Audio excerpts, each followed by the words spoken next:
افزایش میدان کشت سبزوات و پولزی‌ها و پرورش آنها برای فراوانی بازار کشور و غنی‌گردانی بودجه خوجه‌گیری خرد و میانه جمهوری زمینه مساعد فراهم می‌آورد.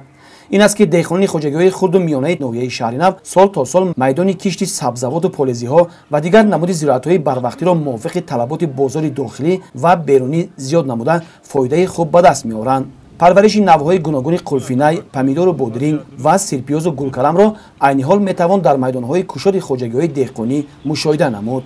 دهقانان ابراز می‌دانند که از کشت و پرورش پولزی و سبزوات به خصوص پمیدور و بادرینگ درآمد خوب به دست می‌آورند.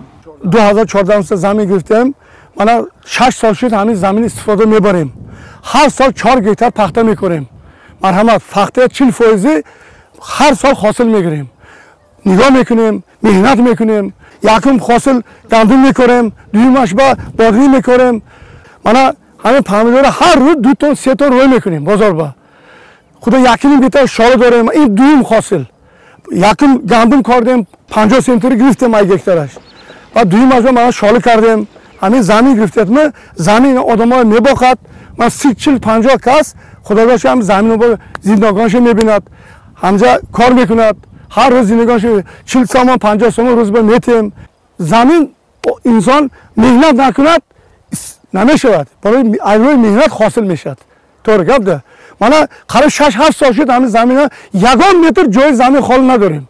مرحمت هم 2-3 حاصل 3 حاصل میگیریم استفاده میبریم.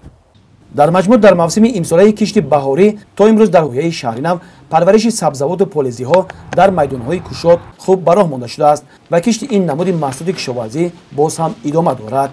در تابع جماعت شهرک بانو میرزا ترسونزاده منمی خوجگی دهقانی مامور جان که مساحت قطعه زمینش 10 هکتار رو تشکیل می‌دهد. از آن پمیدور، بادرینگ، منمی تربوز، شالی، پخته کش کرده استودند.